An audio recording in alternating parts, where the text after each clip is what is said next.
Hello guys, myself Rishi Jain. I hope all are doing very well. और आज जो हमारा टॉपिक डिस्कशन है बड़ा बेसिक सा है, जो आपने 10th लेवल पे भी किया है वही हमने टोटली डिस्कस करना है। बिल्कुल टॉपिक सेम ही है, जस्ट एक टाइप से आपकी रिवीजन हो जाएगी। तो आज जो हमारे पास टॉपिक है नेक्स्ट है वो है रेजिस्टेंसेस कॉम्बिनेशन। जैसे फर्स्ट यूनिट में हमने कैपेसिटर्स के कॉम्बिनेशन किए थे सीरीज एंड पैरेलल, उसी टाइप से हमारे पास रेजिस्टेंसेस के कॉम्बिनेशन है in the series and parallel. तो बेसिकली है क्या कि आपके पास दो कॉम्बिनेशन है। एक तो कौन सा कॉम्बिनेशन होगा हमारे पास, सीरीज कॉम्बिनेशन, और एक क्या होगा, पैरेलल कॉम्बिनेशन। तो वन बाय वन डिस्कस करते हैं हमारे पास क्या है। तो मैंने यहां पे 3 रजिस्टर्स लिए। ये मेरे पास 3 रजिस्टर्स हैं in series. Let it be R1, R2, R3। और इसके क्रॉस यहां पे ये मैंने पोटेंशियल अप्लाई किया, मींस एक बैटरी कनेक्ट करी है of the potential V। Students always remember, current series में सेम रहता है, पैरेलल में डिवाइड होता है, मतलब डिफरेंट होता है। और पोटेंशियल पैरेलल में सेम रहेगा, सीरीज में क्या होगा, डिफरेंट। तो करंट यहां से गया और सीरीज में वो क्या रहेगा, सेम, पर पोटेंशियल क्या होगा, डिफरेंट। इसके क्रॉस V1 ड्रॉप हुआ, इसके क्रॉस V2, और इसके क्रॉस कितना हुआ, V3। अब स्टूडेंट हम इसकी स्टेटमेंट क्या ले सकते हैं, 3 resistances are said to be connected in series. Series में वो कब कनेक्ट होंगे, when there is only one way to go from one point to another।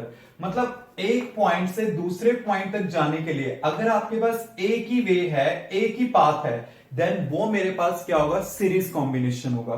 तो बेसिकली ये क्या है, सीरीज कॉम्बिनेशन। जब भी आप सीरीज और पैरेलल की कैलकुलेशन करते हो देन ऑलवेज रिमेंबर कि ये देखो मेरे पास क्या डिफरेंट है। अब सीरीज में क्या डिफरेंट है, आपके पास पोटेंशियल डिफरेंट है। तो यहां पे जो टोटल पोटेंशियल है V, वो V1 plus V2 plus V3 से मिलके बना हुआ है। अब V इक्वल टू क्या होता है, IR। तो V का मतलब यहां पे मैं क्या ले लूंगा टोटल के लिए, IRS।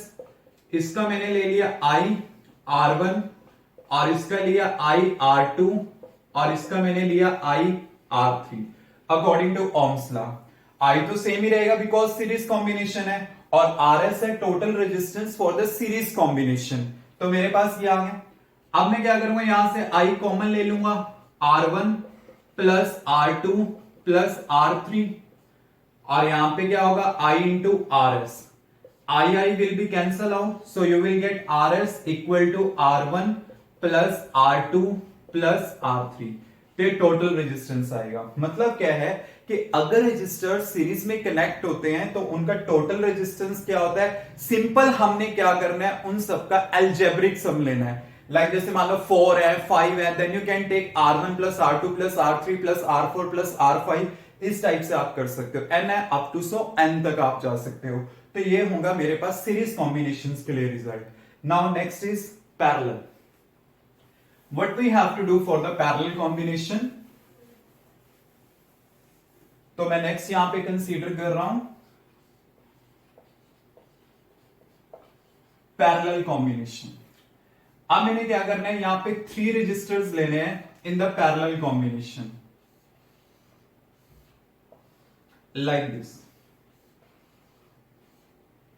ये मैंने 3 रजिस्टर्स ले लिए, R1, R2, R3, और इसके क्रॉस मैंने क्या किया है, पोटेंशियल को अप्लाई कर दिया V को। अब करंट सीरीज में सेम रहता है बट पैरेलल में डिवाइड होगा। इसके क्रॉस I1 गया, यहां पे I2 और यहां पे I3। पोटेंशियल सेम रहेगा बिकॉज V पैरेलल में क्या रहता है, सेम। तो क्या डिफरेंट है यहां पे, current. So we have to start our derivation with the current. तो आपके पास यहां पे I क्या होगा, equal to I1 plus I2 plus I3। ये मेरे पास आ जाएगा। अब देखिए आपको पता है V इक्वल टू क्या होता है, IR।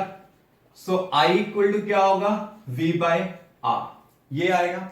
तो यही रिलेशन मैं यहां पे यूज करता हूं। तो मैंने क्या लिखा यहां पे, V by RP, V by R1, V by R2 plus V by R3। Potential तो सेम ही होगा।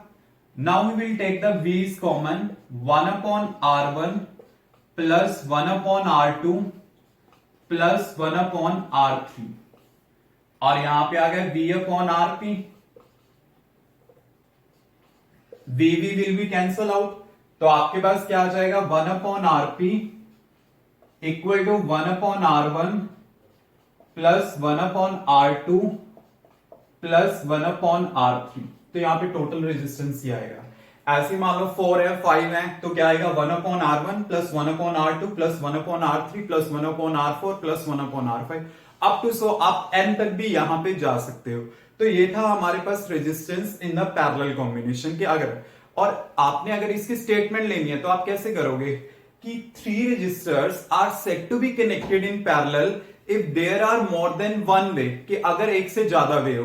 क्योंकि देखिए एक यहां से भी वे है, एक ये भी वे है और एक ये भी वे है, तो मतलब क्या एक से ज्यादा वे अगर मिल रहे हैं इलेक्ट्रॉन को या करंट को पास आउट होने के लिए, तो इसका मतलब क्या है, वो पैरेलल कॉम्बिनेशन, मतलब जहां पे करंट डिवाइड हुआ वो पैरेलल, जहां पे करंट सेम चल रहा है वो क्या होगा, सीरीज कॉम्बिनेशन। तो आपके पास ये आ जाएगा। अब ना एक चीज याद रखना, for the given value of resistors आपके पास सीरीज में रेजिस्टेंस ज्यादा होता है और पैरेलल में क्या होता है, लो होता है। जैसे मान लो मेरे पास 2 रेजिस्टर्स हैं, एक 2 ओम का है, दूसरा भी 2 ओम का है। अगर मैं इसे सीरीज में लेता हूं तो क्या होगा, 2 प्लस 2 इक्वल टू 4 ओम, और अगर मैं इसी को पैरेलल में लेता हूं तो क्या होगा, 1 upon 2 plus 1 upon 2 equal to 1। आपके पास ये आ गया। तो आरपी का वैल्यू क्या आएगा, 1 ओम। तो आप ये देख सकते हो, अगर मैंने इनको सीरीज में ऐड किया तो 4, पैरेलल में लिया तो 1। तो मतलब क्या है कि for the given value of resistors अगर आपको क्या करना है, ज्यादा रेजिस्टेंस लेना है तो उन्हें सीरीज में कनेक्ट कर दो। अगर आपने कम रेजिस्टेंसेस बनाना है देन उन्हें पैरेलल में करो। मींस जो भी आपके पास रेजिस्टेंसेस होंगे, अगर आपने लोएस्ट वैल्यू चूज करनी है देन पैरेलल, और अगर हाईएस्ट वैल्यू चूज करनी है देन सीरीज। आई थिंक ये चीजें आपने 10th क्लास में भी की होंगी। और आप एक ये चीज देख सकते हो, जैसे आप इस सीरीज में मेरे पास आया R1 plus R2 plus R3, तो कैपेसिटेंस का जो एक्सप्रेशन पैरेलल में था रेजिस्टेंस का सीरीज में है, और कैपेसिटेंस का जो एक्सप्रेशन सीरीज में था वो यहां पे रेजिस्टेंसेस का पैरेलल है, मतलब अपोजिट मैनर में होते हैं। ये आप याद रख सकते हो, क्योंकि रेजिस्टेंसेस का ना हमें जनरली याद रहता है, हमने 10th में भी यूज किया है। तो अगर आपको रेजिस्टेंसेस का याद है तो बस ये याद रखना कैपेसिटर्स का अपोजिट मैनर्स में होगा। इस टाइप से आप क्या कर सकते हो, ये सॉल्व कर सकते हो। क्लियर स्टूडेंट्स, आई थिंक ये क्लियर होगा आपको।